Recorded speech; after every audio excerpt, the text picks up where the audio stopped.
the schedule of staff and manager gatherings. I think President Pedersen, managers. So I have a number of somewhat housekeeping items to take care of, somewhat just things we've talked about a lot over the past of wanting to do. So the first one is more of the housekeeping items. And I'll look to Manager DeVell as well to help me out on this a little bit, but you have in front of you, and I will share them on the board, two versions of what will be on the regular agenda, 25065. One will have draft watermark and the other one has draft 2 watermark. The reason that there are, excuse me, that there are two of these is we have run into historically issues with having a meeting on the first Wednesday of the month, whereby we're really looking at 2 months ago's financials. And so we met with Barry Dunn Monday of this week and ran past them their thoughts on meeting schedule. And I know Treasurer DeVell has also had some thoughts on it. And so I guess I'm really kind of looking for the managers maybe to have a little discussion amongst yourselves of the merits of moving our regularly scheduled meeting to the third Wednesday of the month as opposed to the first. I might, before we begin that discussion, ask Manager DeVell, while he is rifling through his papers, his thoughts on it, because I know he's given considerable thought to this. I'll try and fill the silence a little bit more with some topics. It does avoid a lot. Okay, Can I ask a question real quick? So how does that work for our engineer and our legal? Okay.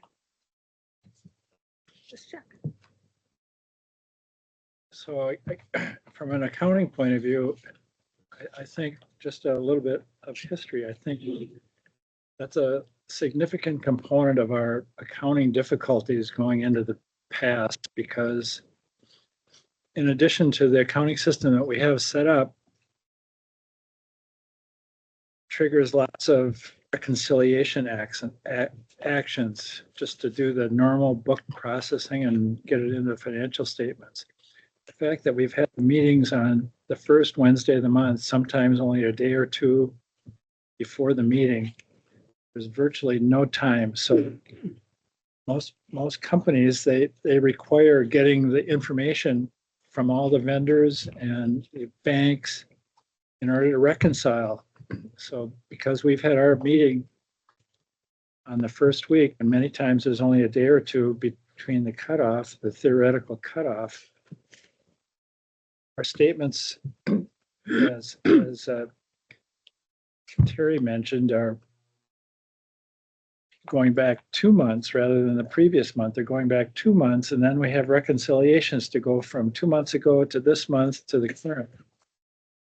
And it's a nightmare, and virtually all other businesses don't operate that way. They can't, because you can't physically coordinate all the information, and then it requires some oversight. So from my research, it says for watersheds and other governmental entities, it's typically the second or third week of the month. And again, it's to deal with those specific issues. And then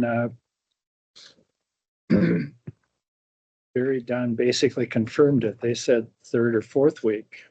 So anyway, third week, I think, would be our recommendation, and it allows for bank and investment reconciliations. Again, those are intertwined with our bank accounts and with every other component of our financial statements. We have to post accruals and adjusting journal entries, and it relates to, again, the fact that we have bills that accumulate through the month. They get posted as accounts payable, and at the end of the month, we write checks, and then we hold the checks till the next month, because we need the official approval of the board members and then sign off.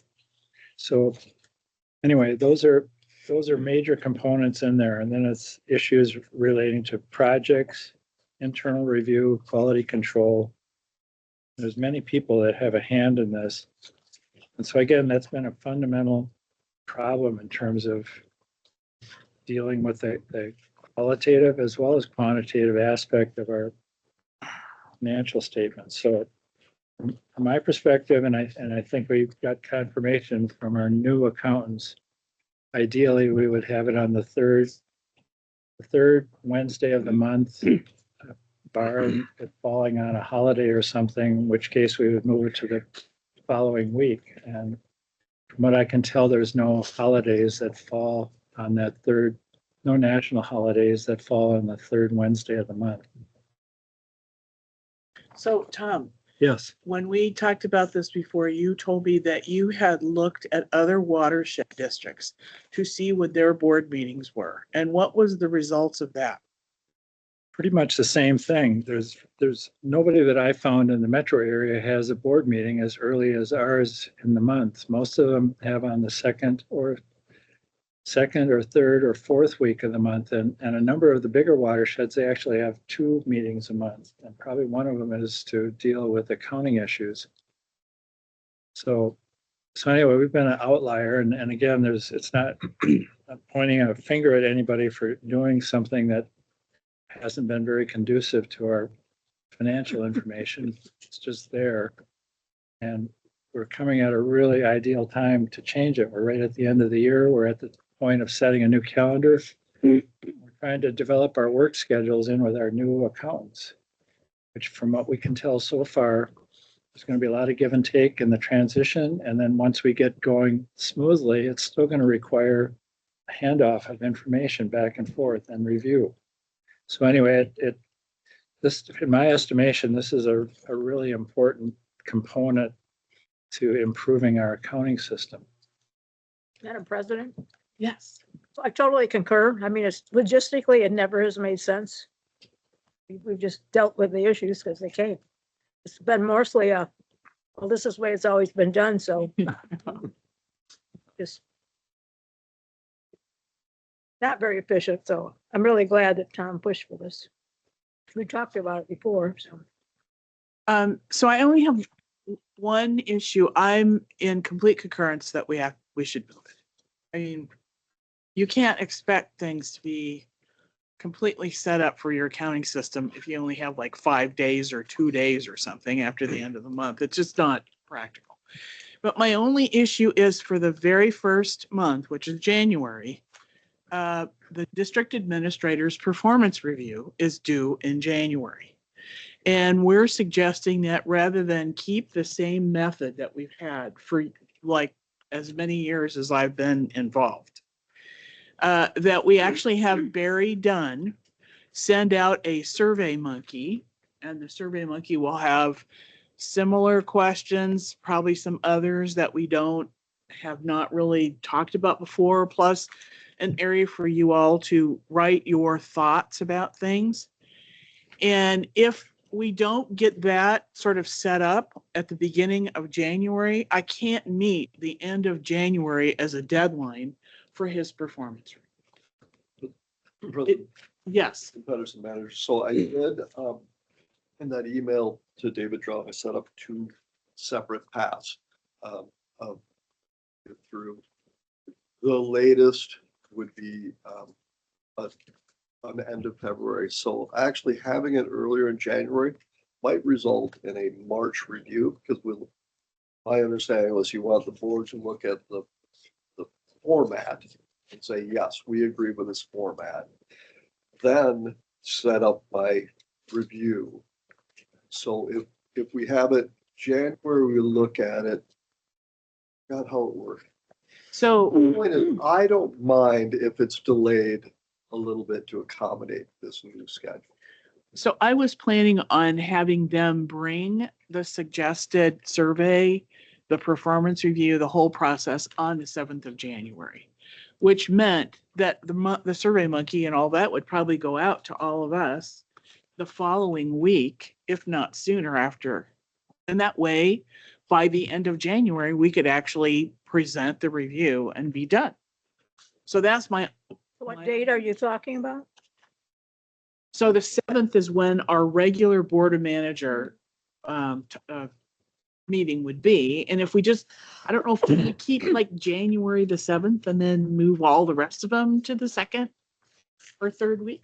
Have his review in February rather Yeah. than January So I'm not going to be here in February. at all. Yes.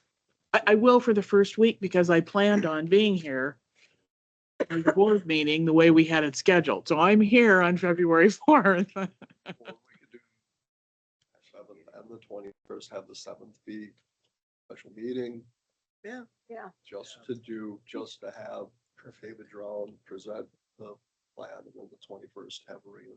That's a good idea. Okay, what does everybody think? We haven't had a special meeting in a while, so hey.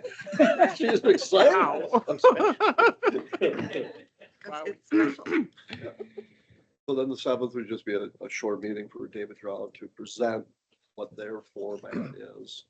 And he, Then there'd be time to discuss the questions and have a little more turnabout time for feedback, because that's Right. quick to have it all done, wrapped up if Oh. you've only seen it. oh yeah, but Bunny, I'm sort of thinking that since I sent him what we've done in the past, I'm thinking that many of the questions are going to be taken from our format from before. And the other thing I did was the profile that we put together when we recruited for the district administrator job in 2021. I sent them that entire profile, which is like 15 pages worth of everything you'd ever want to know about the district. I mean, everybody's jobs and every community we work with, all the city, it's everything. So I know that I'm asking them to really look through and not just ask 6 questions, because that's what we had on the last review is 6 questions. I don't know if that really does it, for a job where you've got such a huge scope that you're responsible for. So if y'all don't mind having something separately on the 7th, then I'm way good with moving the regular workshop. Do we need a motion? No, we can do That's that when we have that item Board on the meeting? regular agenda. Okay. One clarification will be for that meeting on the 7th. Do you want to hold it at 5 PM, our workshop time, or at 7 PM, the regular time? What does everybody want to Do do? that again, I'm sorry. Do you want to hold it at 5 PM when we start the workshop, or Doesn't matter to 7 me. PM? So just, or anytime, really, you can, if you want to pick it at 3 in the afternoon, that's fine. It's, you're setting the schedule, so. Either is fine. with me. 7? I'm open to either. I just, 6? then I can have dinner 7 with AM could Kevin. be enough. Then I have Kevin. 7 with- a.m. No, not for Bonnie. I just, So Mark Goldstein, who's our rep at DDA, said, can I be there virtually? Because for him, he's driving from Apple Valley or some way over on the other side of the Twin Cities. I think if we had it earlier, it would be nicer for him. but then you're driving the 494. If we had it at 3 o'clock. in the Oh, okay. I was gonna say afternoon. not 5. I mean, I will say from the staff perspective, if it's just for the one item, 5 would be much nicer, so we don't have to stay from end of the workday until 7. I could do 3. How I'd do be fine you with think about early. 3? Just so that we're cognizant. And then if it's bad weather and we're not having to, okay. All right, 3 o'clock? So it's just gonna be a special meeting, so Yes. it's gonna be a standalone, so it's not a Yeah. problem. Okay, so we say special meeting On the 7th. on the 7th at 3 o'clock here in the afternoon. Okay. Okay. And I'll let Mark know. Thank you. Okay. Anything else on it? So I also put in workshops, so I'm gonna hide the first Wednesday of the month schedule and just go to the third Wednesday of the month schedule. I think you need to have some other personnel committee meeting in there besides just the one on the 18th of November. Normally Well, that's, It's on the 12th of February and the 5th of November now. okay, so the reason why I think we need one other time is because usually we've got one that we kind of devote to benefits. And then one that we devote to, salary survey time, and now we've got to look at how do we make an adjustment to the compensation system? And that takes time. I think tried to do both of them is kind of a lot.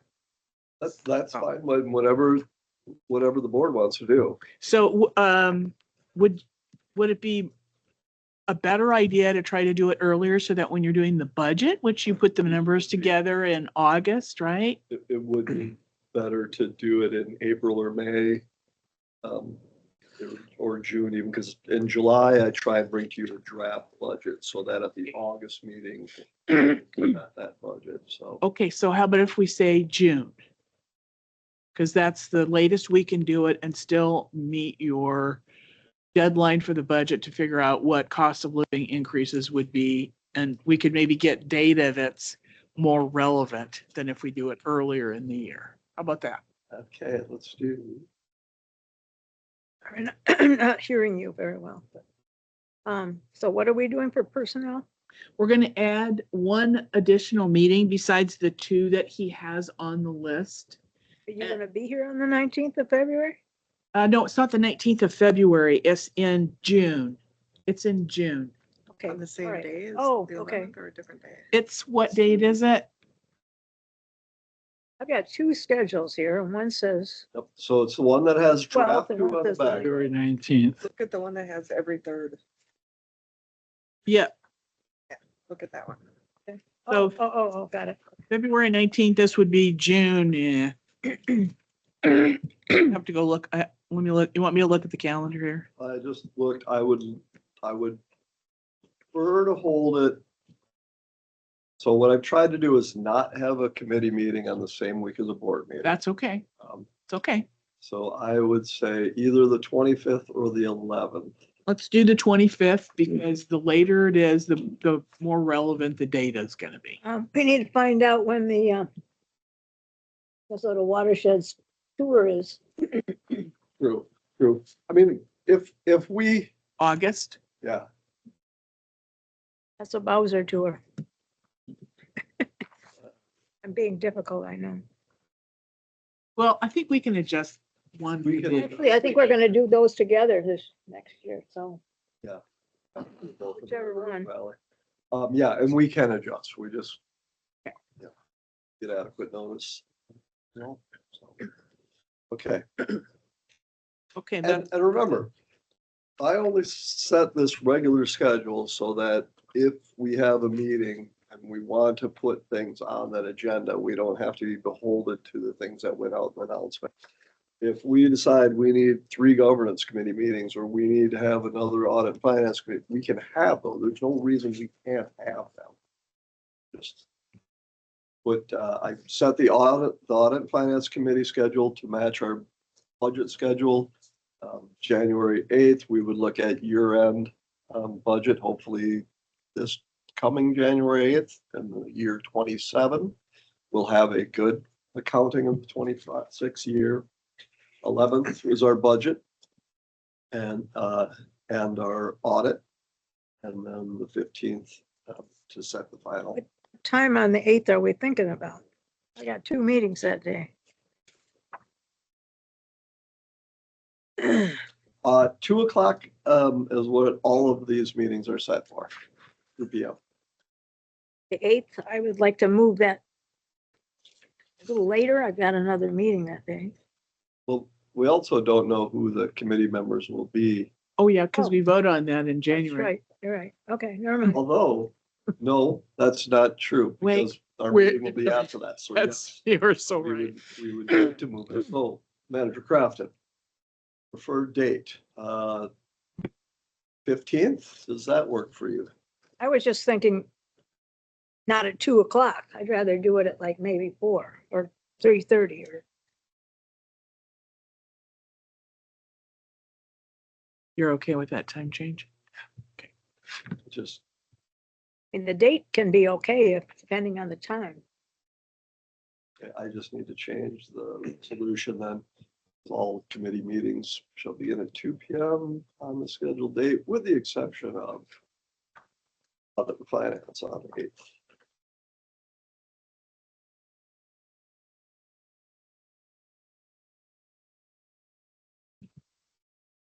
Is it just that one date or all of them? Is it the one date you need it for later or all of them? No, just the 8th. Just the 8th? Okay. Okay. I'll change that. And so we'll vote on the revised schedule at the regular board meeting today. Dylan, have you been following along in the Word document? You been changing those? I'm making notes. Okay. So I will. All right. will get- Thanks. Yeah, if you could get that before we get to the item on the packet so we can put it up. at the direction. Okay, Next. anything else on this? If not, I'm gonna go to this. So we need to nail this one down. So this is for the Milwaukee Community Tour. Yay. Now, we had tried to schedule it and it came, I can't make that day, I can't make that time.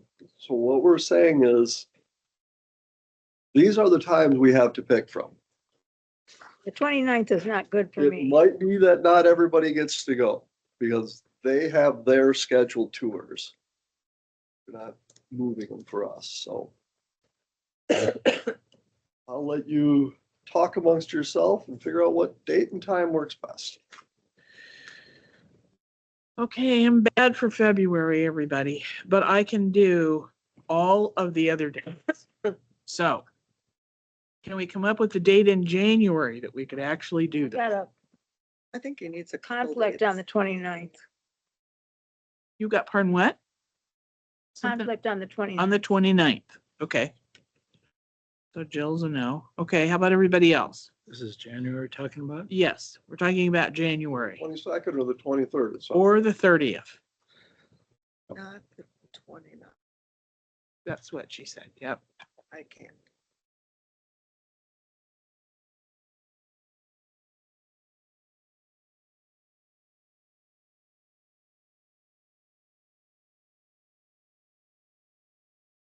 How does everybody else feel about the 22nd or the 23rd or the 30th? Either one of those will work for me. Bonnie?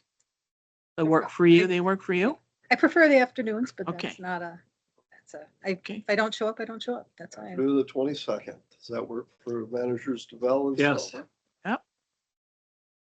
One or two, preferably 2 on the 23rd. So I'm marking mine down, so. Two on the 23rd? Yeah. You can make it at 2 o'clock on the 23rd.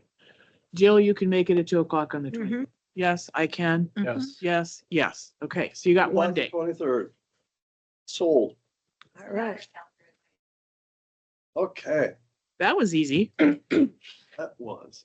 Oh, I thought you needed a couple dates. No? No, This the is other it. one we need a One couple event. of. So the last thing to discuss is, and this we don't need to decide tonight. This will be,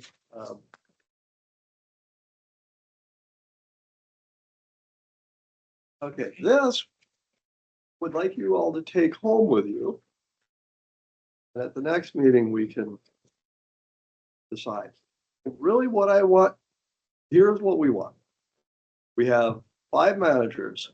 We have 10 dates, February through November. Each manager to join us for 2 events and 2 events only. We want 1 manager here so that we can interaction. I want managers to just circle, you don't have to do it now. Circle every day that could possibly work for you. And then we will take all of those and set a schedule that works. What are we doing? So this is to have lunch with the staff. Remember, we talked about doing Okay. that. So it would be the noon hour on these dates. Oh, okay, cool. And any and all that work for you. And then we will look at it and set it up so that each manager is coming to 2. Do we have a sheet on there? It's this page right here. It says, please circle all the dates you're available 12 to 1.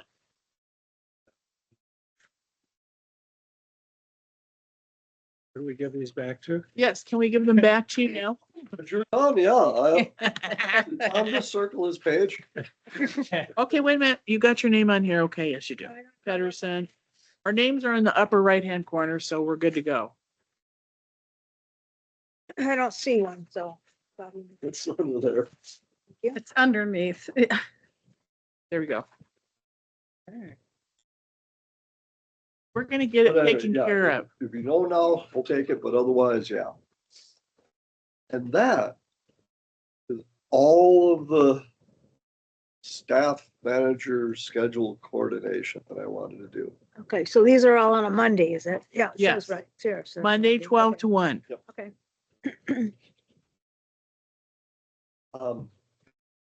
Yeah, because it works best with Josh's field work, and we know all the staff are in. 3 of us. For our internal Bonnie's meeting. working on hers. yeah. Jill's working on hers. Who was? We got it. All right. One of Thank them you. is like, I'm planning on going on vacation in September. But, You didn't even need to put your name, Tom. I would have recognized you. That's funny. Ooh, you better take me in for September. I'm gonna be. Thank you, thank you, thank you. Oh, As long as I have enough time, I can schedule my doctor What? appointment. did you take them out? Yeah. No They got kidding. sent down the road. It is That's kind my of only like that. concern. Hey, let's get you in 6 or 8 weeks, maybe 3 months from now. Take her off. for I need September. mine. I'm so sorry. Take her Just off process September? Take off September. I'm sorry. All right, I will do that. Shoot. No, Thank you.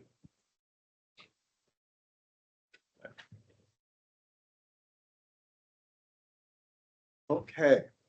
Now, with the remaining time. But we all were up, well, okay, most of us were up at Minnesota watersheds. We've heard a lot of things. And I think what happens is we come back excited, we have ideas, and then they just kind I of, was worried about. getting where do they go sick from or- there? How do we do anything with it? So we are currently embarking on our 10-year plan. We are going to come up with our initiatives and programs at some point.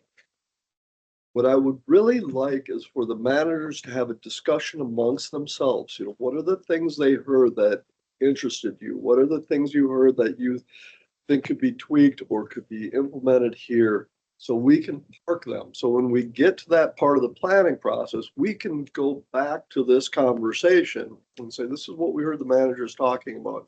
And we can start to vet those ideas, and maybe we take them and have separate workshops to see how they would work. But I really wanted to just, you know, one of the things I hear from managers is, you know, we never get a chance to just talk about things. So I would like all of you to have a chance to talk amongst yourselves. Oh, what is it you heard? What were the ideas that excited you? What were the things that other people were doing that you would like us to do? What are the things that you heard that other districts are doing that you're wondering, are we doing that? You know, and maybe we already are. So, and I know, you know, I figured Manager DeVell was going to have a report anyway. So let's just get ahead of that. Let's just give him a full hour to talk about it. Madam President? Yeah. So I'm, yes, Scott. So there was, I think it was Coon Creek, but they've got filters they're using, whichever kind. And they're working with USGS and they're scraping off the sediment or whatever's connecting. USGS is doing an analysis of exactly what's in it. I did not make sense. Anyway, I thought it was intriguing to find out what they were doing.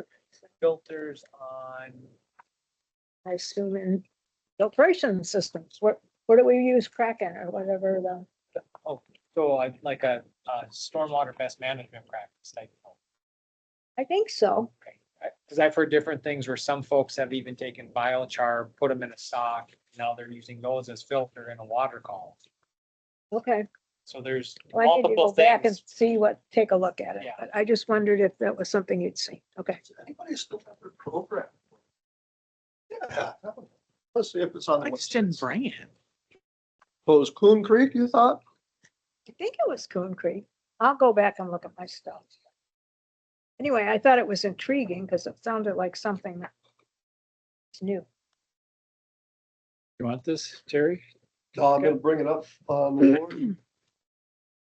Helpful. Okay, I had some that I was very interested in. First of all, I thought the new presentations that we could use from online about what is a watershed and oh, that's sort of in a good why are we not using that for new CAC members? This is the first thing you get when you're part of us. It just came out.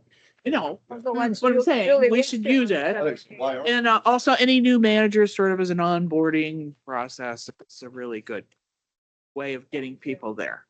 And so that came out of Can I look at it? conversations with the executive committee Go ahead. that in Mhm. outstate Northwest Minnesota, there is a board conservationist that was doing that with all of his districts. He was going into all of the districts and doing these onboarding things. And so we at the executive committee said, well, none of us have ever seen anything like this before. So we asked Julie Westerland to put something together, and that's what she did. And it's, yeah. Been a good deal because it's built a decent relationship with Julie. It really was lovely. Okay, and then my next item was the River of Water people. Those are the oh, I just love that broke. Okay, so I went up to him afterwards and said, where do you get those canoes at? Who's making those? And so I've talked to him a couple times this week, and he's gonna tell me who the two craft people are that actually do those. We've actually had an internal discussion about this. So the city of Eden Prairie has the carpentry work group that meets at the former senior center. And I thought we could go talk to people in there to see if there's anybody in there that would like to volunteer. So, Oh, that's a cool thing. Yeah. Okay, so why could we not do that with, I don't know, we'd have to figure out, because our creeks are dry. bring your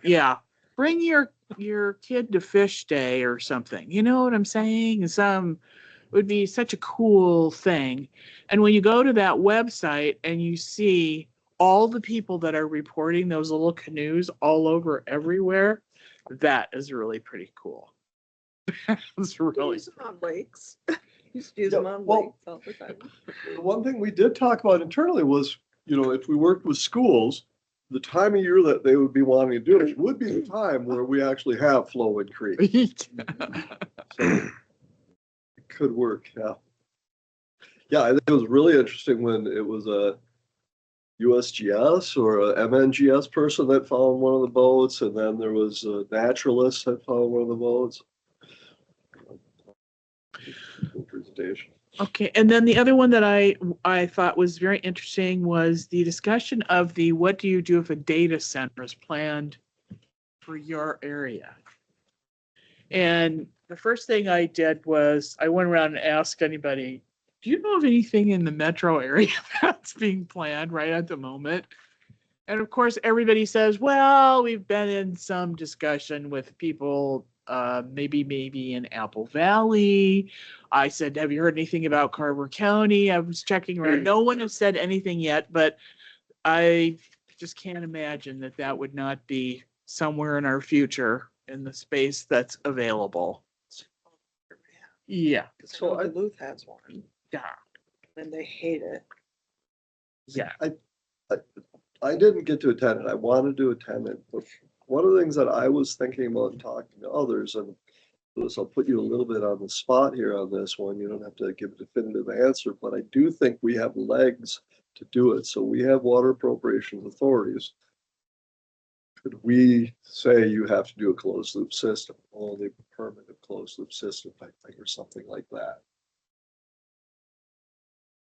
Because yeah, the water consumption is ridiculous. Is there anything we can do in the 10-year plan that would sort of pre-address that? I think so. And then our rulemaking that goes with that.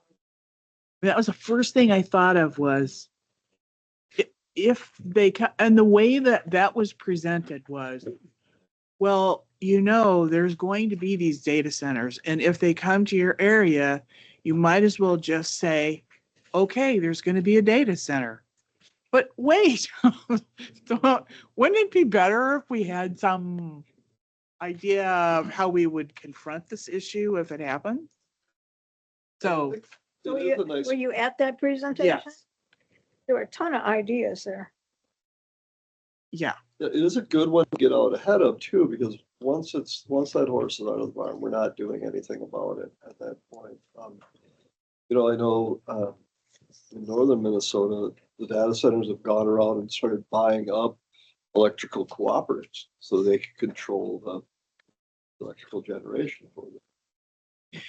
I thought it was interesting where they said in Sweden, Norway, and Denmark, you don't just get rid of the water when they're done with the data center. You actually have to find a use for the hot water that's coming back out of the system. Well, it's used to heat and do a bunch of other things for all the residents there. Well, that'd be good. Winter road maintenance. Yeah. Something. I mean, just not let it go to waste. So, yes, I think that is something we need to have a more robust, I mean, I think that one we could dedicate a workshop to. Really.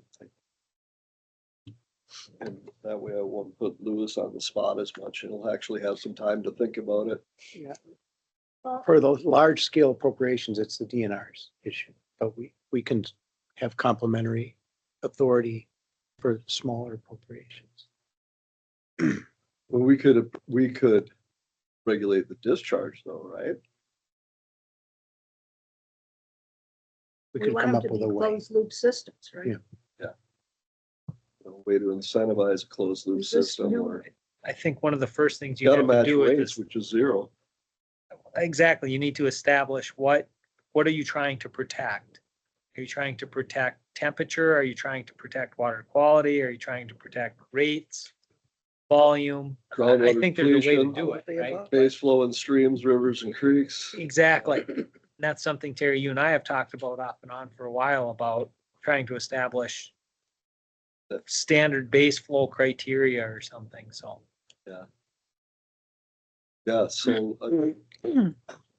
that actually, Anyway, sounded so when we talk about the data collection program, there are a lot of data that we collect. There's a lot that we do not collect. And I think we also need to be thinking about these things in terms of what do we need to know about our current watershed in order to really respond intelligently and with defensible formats. So, the shallow monitoring well, tying that somehow to our soils project and looking at how is that affecting stream base flows? How is that affecting lake rebounds? And then being able to use that to write policy from there. And I really think, while we'll talk about the org chart at a later date, as President Pedersen pointed out, it's not a snapshot that it's not that this is going to be the final one. I think as we go through the 10-year plan and we decide these are the data we need.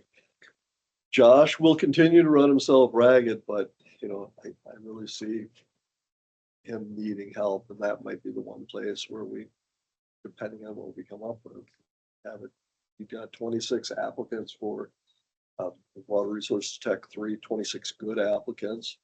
Thank you, Doge, I guess. I don't know, but it was one of them had a strong background in groundwater management. So when you say groundwater management, what do you mean? Well, just groundwater. I mean, that could be anything. It's a huge component, but I'm talking near surface. I'm not talking deep aquifers. That's going to be outside of really anything we have much control over. But how does infiltration or lack thereof, how does domestic well supply, how does land use practices impact infiltration and base flow within a stream? How does it impact lake rebound or response? First thing that comes to my mind is recharge. Right, but and that ends up being the kind of the deep aquifer thing. Where, we can have some influence on that, but we can have more immediate influence on that. Those drift wells, top couple 100 feet of what we're seeing, what's been depleted. Well, Evan did that interaction study, surface, what, It's need to go back and read that again. Okay, then the last thing that I had was, how do we get nominated for all those awards? Okay, we are not doing that. Like, we have to be thinking, we're gonna try to nominate ourselves for awards.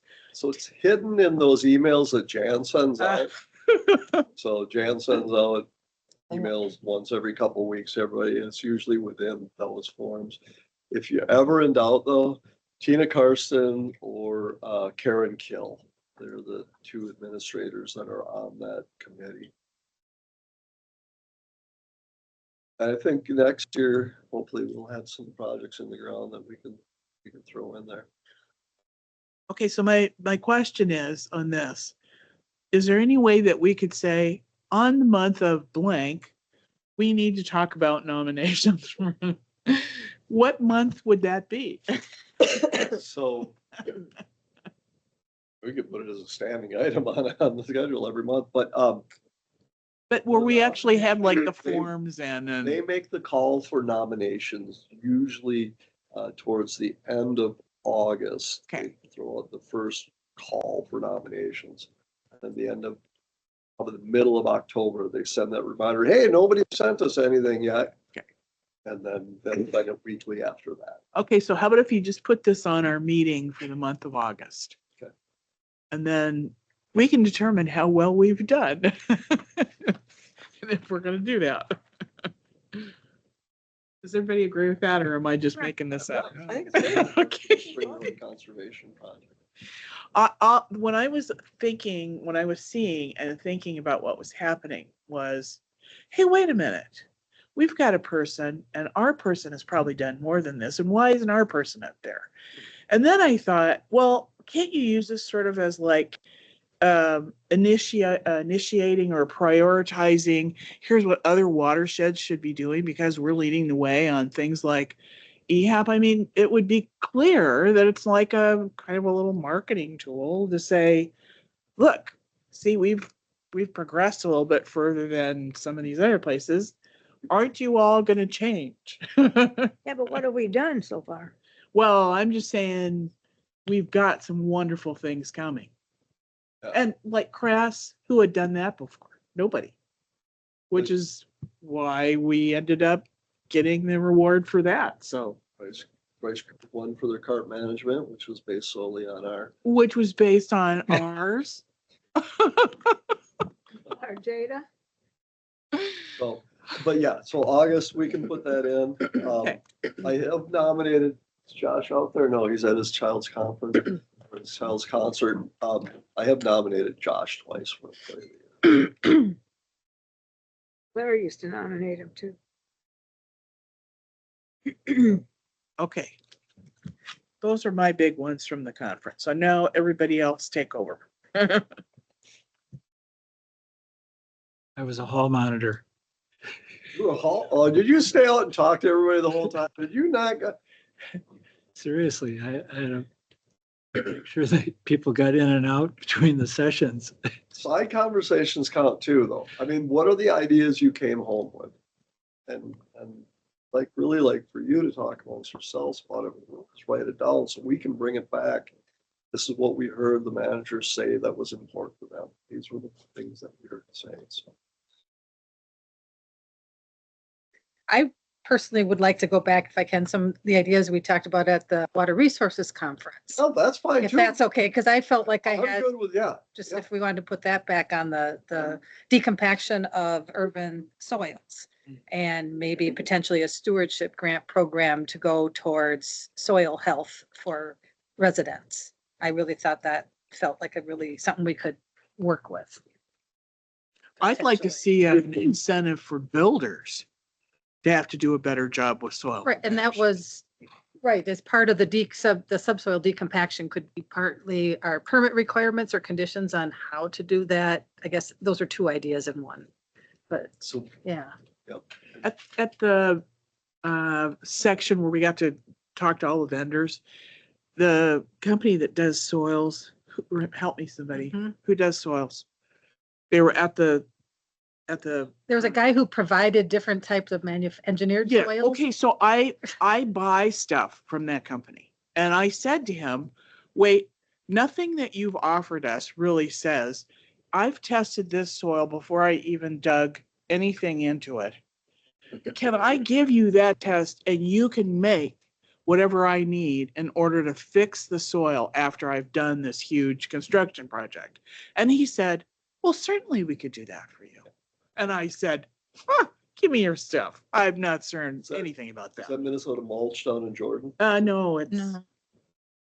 You mean Talking engineered about soils. I amendments? remember, Is it plastic? Place that's. yes, yes, Placed yes. what's that that's- place said? Yeah, yes, ding, ding. I just threw the brochure away. But see, I'm not really sure that that's the case, because I haven't really gone to them yet. Yes, it was an interesting, Yeah. you can buy engineered soils for Right, different Right. applications. And I said to them, could you add additional micro vertebrae into it? Oh, yes, we could do that for you. Really? I've been buying for you from the 1990s. You've never said one word to anybody about any of that. So, So anyway, I'm going to check in on Huh. that. So we talking worm castings here or We're what? talking whatever, it's going to match whatever soil I'm bringing to them, and they say they can do it. So I'll find out Well, before next spring. maybe microbial activity, Yeah, not yeah. necessarily the same micro. Yeah. I mean, there's But it's the plants that do a lot of it, so. Well, but it's still, Healthy soil, yeah, healthy plants. healthier soil. But it's the microbial interaction with the plant roots that causes the soil to be. no microbes, no nothing. Got to have that too.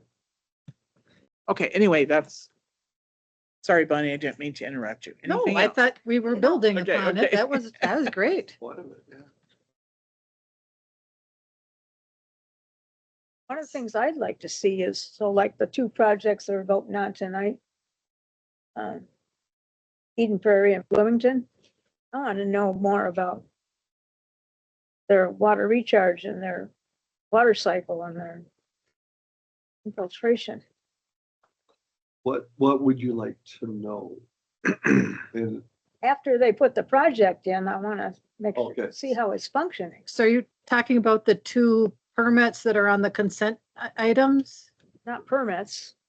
there's two Grants. grant Grants. stewardship. Oh, City of okay. Bloomington and City of Eden Prairie. They're in new business. okay. I guess it's more of a follow-up just to see how well they're functioning and what they're seeing in terms of everything from insects and pollinators to whatever, so. If we're looking at ecosystems.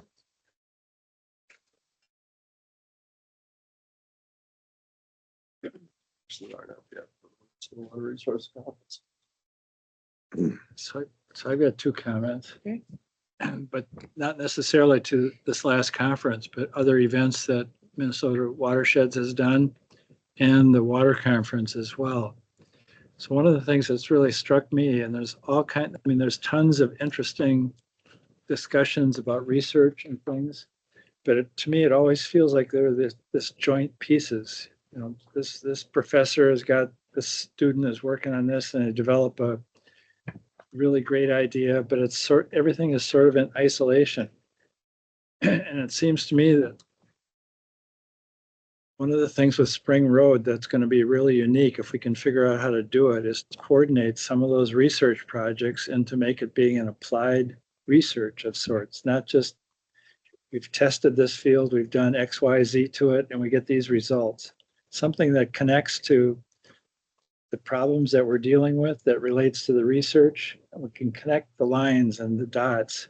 To me, that seems to be an overarching thing. And then a corollary to that is all these different research things. It seems like they're all developing their own database, their own unique data about these different projects. And I don't know if this is true or not, but it seems like we've got a gazillion different databases out there, and I don't know how they connect. And it seems like that's another thing that we could do potentially as an outgrowth of Spring Road, is to develop some databases that pull in some of these unique things, and maybe working with the university will get some ideas on that. But again, the problems they're working on aren't necessarily focused on our issues in the watershed. They're there indirectly. And if you put them all together in a mosaic, maybe they fit together, but somebody's got to put them together. And it seems like we can do part of that. So let's not leave that topic so one of the groups that we are involved with is the Natural Resources Partnership Coalition. It's led by the University of Minnesota and Hennepin County. Karen Gallis is leading it up. And it is a consortium of cities, watershed districts. University of Minnesota is involved in it. Three Rivers Park District is involved in it. And its intent is that very thing. It says, we're all working in this vacuum. What data do we have here? So right now, Rachel and Sky are working with people from the University of Minnesota to get our data to them. And they want to make right now it would just be Hennepin County, but the long-term goal is to have the 7-county metro, all the data, all of the research, everything that's going on throughout the Hennepin County or 7-county metro area in an interactive GIS map that people can go to, or who that audience will be determined if it's public or if it's just for the partners. But yes. So some of the underlying data is all being dismantled at the federal level. All the things that are building into the engineering databases are being dismantled. So we're going to have to figure out another way. And Scott, maybe you have some ideas on this, but you're going to have to figure out some different ways to kind of build your own database. And then another problem that's overlaying that whole issue is with the advent of AI, many large companies and institutions are locking down their data because they want to, it's proprietary to them. And with the advent of AI, potentially it makes it available to everybody. So to make matters worse, it's probably going to get worse rather than better on its own accord.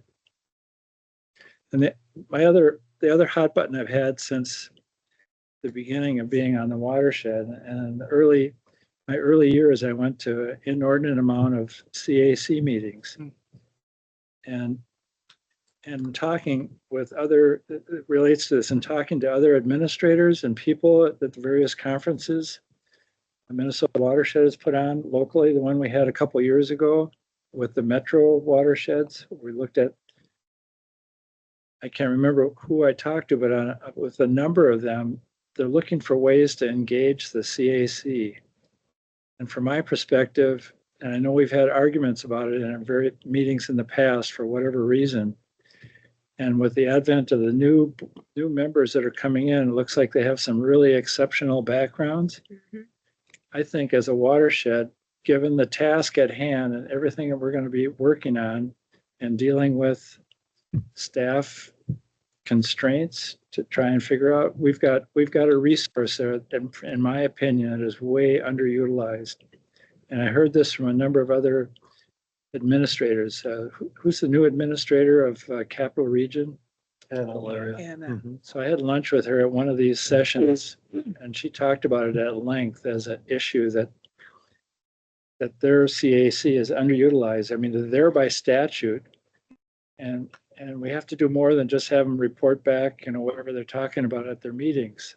And to me, it seems like with the projects that we are initiating, we have the potential to figure out some new ways to utilize that knowledge base, and hopefully it's going to be 12 members. I mean, if you think about that as a multiplying force for the watershed. So I don't know how we do that, but I would really like to see some initiative put forth in that area. Well, I think the first thing we have to do is define what is meant by utilize the CAC. And that's a very broad umbrella.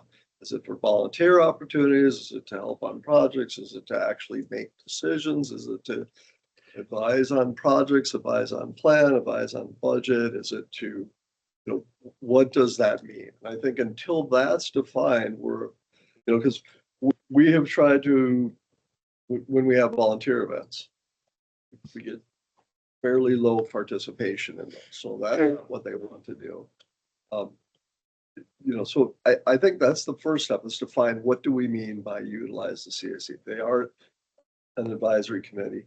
The law has also changed. CAC doesn't really exist anymore in statute.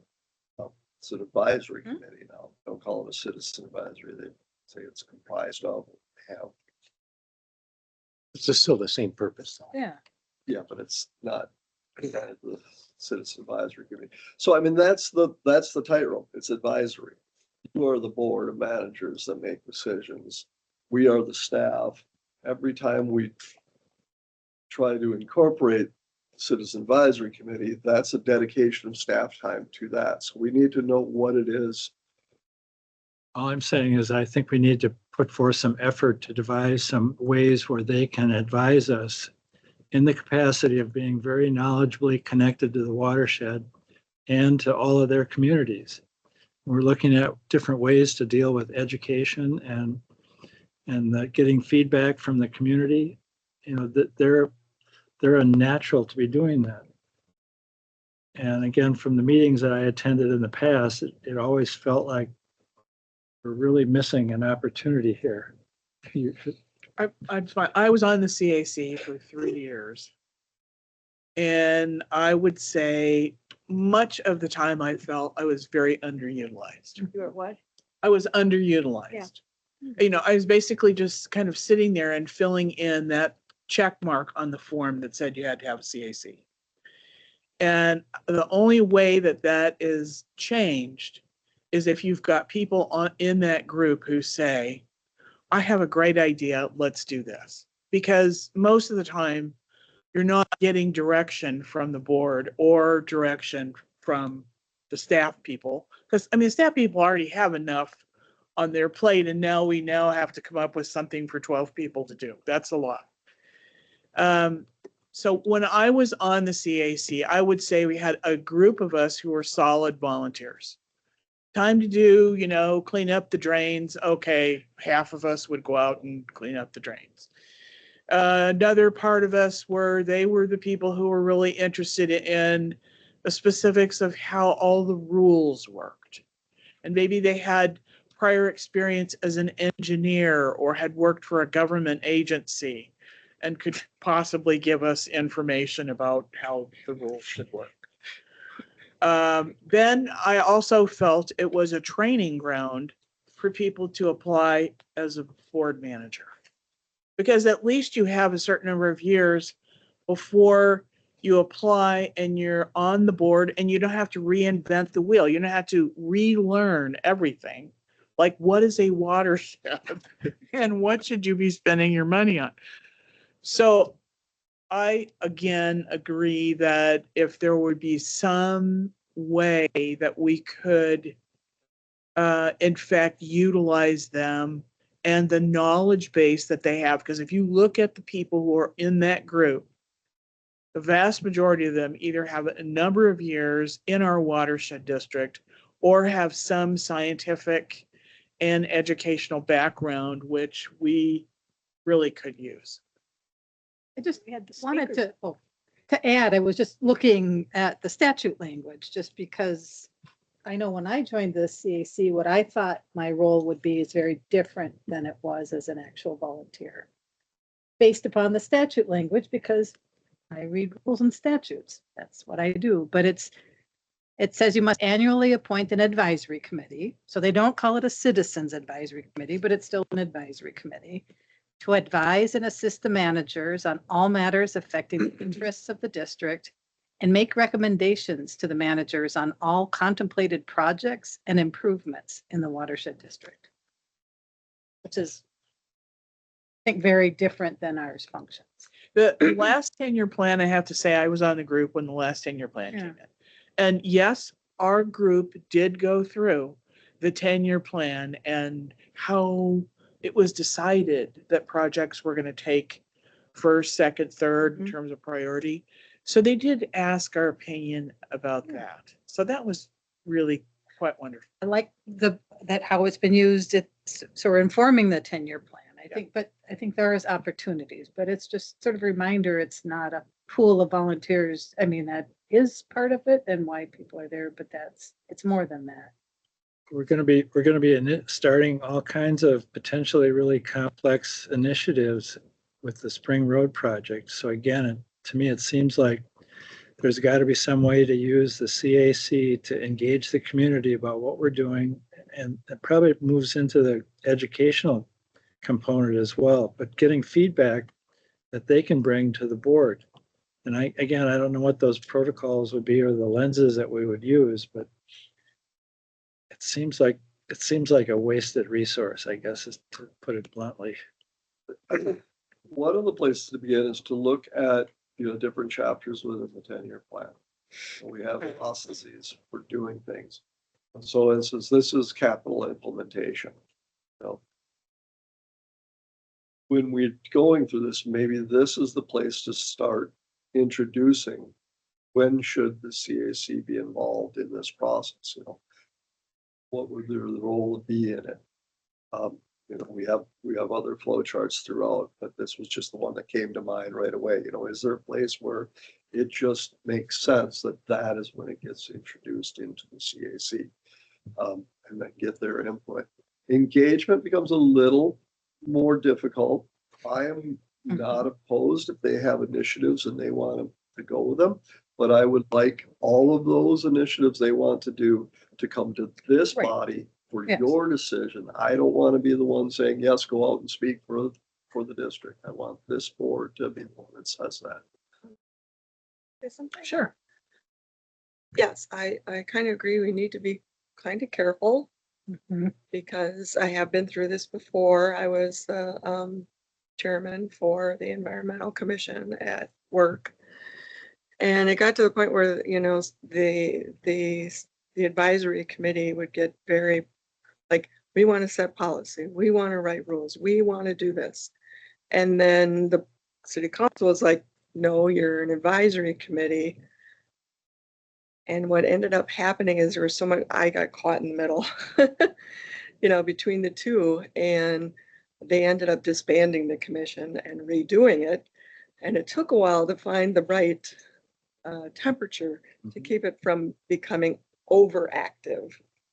So you have to be careful in what you're setting for them to do and how you approach it. Otherwise, it can be, they get dissatisfied. We want them to be satisfied and happy with the work they're doing and not feeling like they're, too minimized. So, We have to be careful on who's on it too. well, that's the other part. It's not even that. They just need, and we should be engaging them in what do you want to do and not just what do we want you to do. Right. Has to be directed from the board. Yeah. And that's why I say, I mean, I am not, I know that it sounds like I'm like, oh, let's not do this. I'm not saying that. I'm saying I have watched enough of these go sideways to know that it is almost impossible to rein back in once it goes there. So you have to be very deliberate, very direct and descriptive in what it is that you are really asking them to do. You can't give them a tabula rasa and say, how do you want to help us? They'll either not have any ideas, like, I don't know, you tell us, or they'll have a lot of ideas and you're trying to tamp it down. Say, whoa, hold on here, Tiger. So I think this board needs to say, this is how we want them used. These are the things that we believe that they should be involved in to really help us and to leverage the knowledge base that they have. And then we can implement that at a staff level. And it might be that we have to have more, frequent CAC board meetings together. We're in this setting, for instance, where it is just an exchange of ideas. But both Leslie and I remember a time where the Citizen Advisory Committee sat at the table with the board every meeting, and there was very little differentiation between the board and the CAC. Wow. Out there. I did that. So, So I became a lightning rod. Yeah, because then they felt they were before. So, so But- But I think it's a different time because I think I see our cities wanting to be more resilient. There are people out there doing buckhorn busts and all kinds of things. And so I think it's a different temperature at this point. So I'd like to see to hear what they think that, like in their communities where they think they could be impactful or have some ideas. So I think we've got a different group than we had back then. So it's not, I don't see that as the same at all. we do, but we also know that it only really takes one or two members to tip it all in an entirely different direction in instance. Let's be innovative. Let's be encouraging. Come on. And I agree. We need guardrails. We need bumpers on They're it. saying no before they even got voted in yet, so come on. But I mean, I might make a recommendation. That recommendation would be that we have a meeting, a workshop dedicated entirely to this. And maybe we invite 3 or 4 key members from the CAC to be a part of that discussion, you know, whether it be the chairman. I Why don't- not, do you why have not other all options? of them? The chair, vice chair, or But I think we need to set that parameter first, and I think having CAC representatives will help do that without having all of it. Like if I meet with a lake association, I meet with the entire lake association. It's much less productive than if I meet with the board of that lake association. I would add that having been liaison to the CAC for close to 5 years, they do want direction on what to do. I've brought this up, like, what are you interested in? And I don't get a lot of feedback. In fact, before the last meeting, which was this past Monday, I said, what are your ideas? What are activities? What are things that you would like to do in the upcoming year? But the discussion was pretty quiet. But I said, we'll revisit it in January. So I really think, in my opinion, I think they would want direction from the board or have specific things to advise you on. I think the fact that they take a look at some of the grants that come through, I think that's lovely.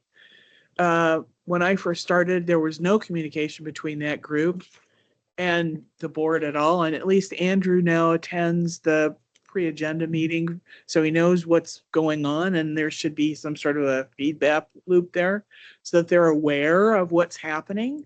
Because otherwise, they're just sitting like a outside member of the public listening to what we're doing. You know? And it can be difficult to even, like, we were struggling with getting CAC members to attend the board meeting as a rep. Uh-huh. Yeah. We struggled this year, Mhm. and Marilyn stepped up. Thank you, Marilyn. I know she's online. Yep, she is. Stepped up to be the rep at tonight's board meeting. Yeah. And she's stepped up several times this year. Yeah. So it's a little bit of a struggle. But that's indicative of the lack of direction from, I mean, we should be giving them direction and they should be giving us feedback. And that's, they're not meant to be telling us what to do, Mhm. but we should be trying to figure out ways to get feedback from them on initiatives we're taking. Well, they've raised a couple of issues that we haven't addressed, so we should probably start there with that conversation. That's true. The high risk erosion. Mm-hmm. Steep slopes. Mm-hmm.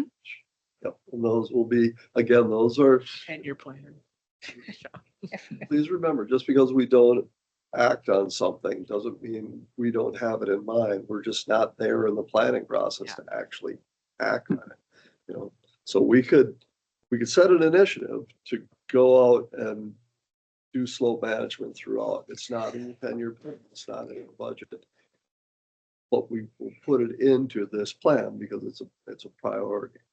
So sometimes it takes a while to turn the freighter around.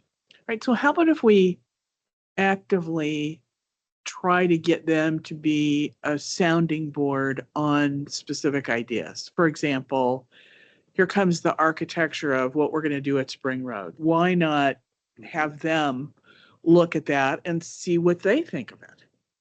It's a good way of thinking about how the public would look at it. As a go-between, I mean, they have kind of our view, but they also have a public view. Yeah, so we could set the RFQ as such that, yeah, they present to the CAC, take their input, Yeah. then present to the board. There's something else you brought up, and I want to go back to that. You said grants. When you're saying grants, you mean reviewing the grants that we issue or the grants that we apply for? Because I'm The thinking, grants that we issue. I'm actually thinking the grants we apply. Oh, that would be Because- another great thing. Yeah. Grant writing, I have people who have done it. You think you've written the best grant application in the world, and yeah. And That's for whatever reason, you don't, So that's a place where I really see having 12 other people look at it, especially when some of them I'm sure have it, even if it's grant writing for other things, not necessarily natural resources. It would be, I think that would be an extremely valuable portion of it. Also, it forced me to not try and go, oh crap, the deadline's next Friday. I got to get that done, which happens more often than I'd like to admit. So, We also had a regular list of volunteer activities where we needed help doing stuff for the district. If we needed extra people for the kids fishing day or extra people to, Christmas tree. yeah, We do ask You the don't? CAC. okay, yeah, that's good. and, uh, Minimal participation. Yeah, but Although, at least you Usually try. 2 people on the CAC. Yeah. although like for the one that's coming up in the spring at the Arboretum, I said I would be interested. I reached out to Eleanor afterwards and said I'd be interested, and I was sort of like, I don't know. I was not encouraged in Okay. continuing or given any way to actively participate, because I, It was offered to the CAC this past Monday. Right. And, yeah, there's gonna be follow-up email, so I will So, convey that you are interested in tabling. so one of the things, and maybe you were on the CAC at the time, Dorothy, they separated into what are you interested in? Uh-huh. And that started to get some traction. My predecessor pushed back hard on that Mhm. one, if I remember correctly. We led a group of about 6 people who said, okay, where do you need us this week? And, okay, we'll go out and clean up this drain over in this area, which was pretty bad. I mean, it was wonderful. You get some that are really interested in policy, some. And some that are not, But like the volunteer aspect. and they're volunteers, so you want to try to find their sweet spot for hopefully the vast majority of the member there, so they are happy, ambitious, want to continue, Two-way thing. You want to give and they want Yeah. some reward back for doing whatever they're doing. I have asked them on Monday, like, do you have an idea for basically an event that the CAC would like to plan and put out there? So I'm That's a good hoping that they come back with some ideas at the January meeting with that. We do, are they not wanting to volunteer at the events that we're doing? Is there something that they would like to do?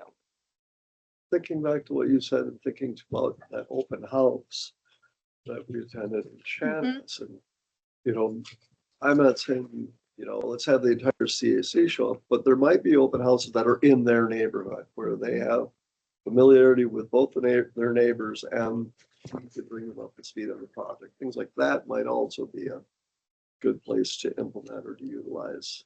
Yeah, I found being at the open house for the pavement projects in Chanhassen, so I've been going to those. Partly Yeah. just because the watershed district's been involved with a lot of them right now.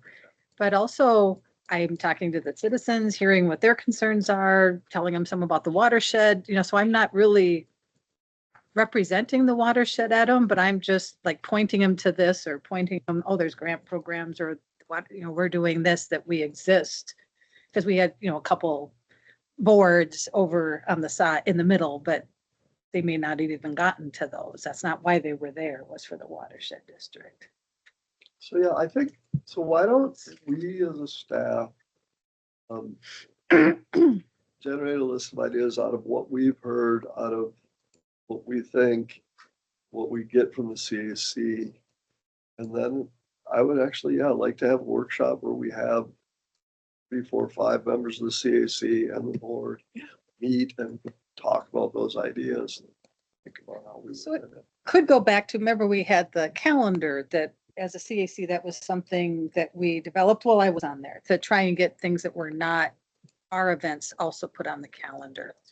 And we could have open houses or, the city of Chanhassen or, some of those we could identify, put them on the calendar and then direct CAC members to them or board members, if you're in a community, that these are out there as like I get, my emails from Chanhassen. So it's like, I could send that in to Eleanor at that link. Those sort of, I don't know, just, we can talk about that. I'm sorry, I'm thinking. Your about, like, processing. use the can we get the CAC access to the intraweb without them having to have our PBCWD read only.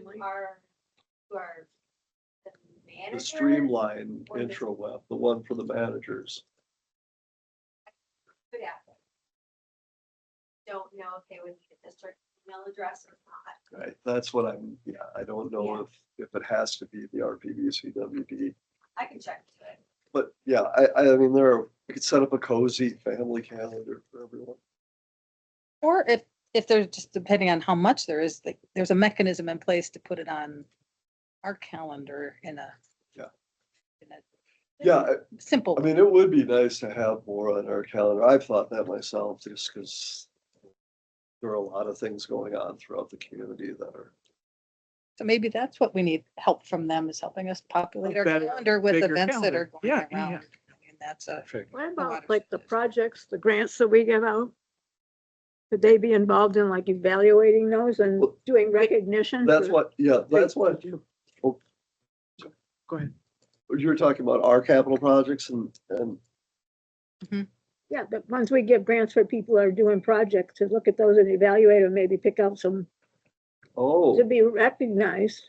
But they could go and they could see how well they were done and, I mean, I don't know if they want to travel, but it would be a way to get Project them of the engaged year. on stuff that's, what? How about project of the year? Yeah. Grant project of the Right. year or something. That's kind of what I was thinking.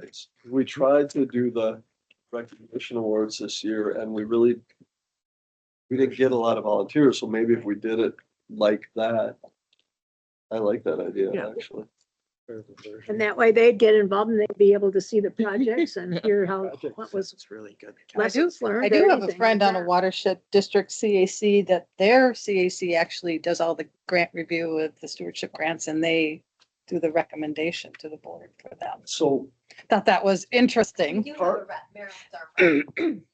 but I mean, I think they do all of it, so which, Harvard. I'm not saying we should, but Yeah, at Carver WMO, what they do for the large municipal grants, I think about cities, is they have a submittal deadline like February 1st of the year.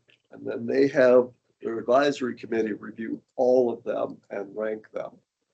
They almost kind of do what Lassard Sands does. Well, if we were only able to give you half of what you requested, would you still go through the grant? And then they just kind of prioritize that way. So that might be another option. Although right now, we're just trying to get our cities to apply, period. So I don't want to, may not be the time, but Yeah. there's, but yes, I think any idea is worth considering. part of it is if they can do some work, maybe it frees up staff time, unless it's something that's like their sole fulfilling job to do. But otherwise it frees up staff time to work on other things. Well, and if it's an Still over, management, though. if it's an. over- Right. But if, Oh, absolutely. like, think about the grants, if it's over 10,000, those all have to go to the board anyway. Yeah. So if they are making the recommendation board, that does mean that we don't have to, CSC reviews it, makes a recommendation board. Board says, we agree with you, CSC, let's do this project or not. I mean, It's like a real task. Okay, we have less than 10 Okay. minutes. We have 8 minutes before our yeah, board meeting. So maybe we need to adjourn this, give people a chance to stand up, get water, go to the bathroom, whatever you need to do. How about that? yes, thank you. I wanted to have an unstructured conversation with you all. Because I did. Thank you. Thank you.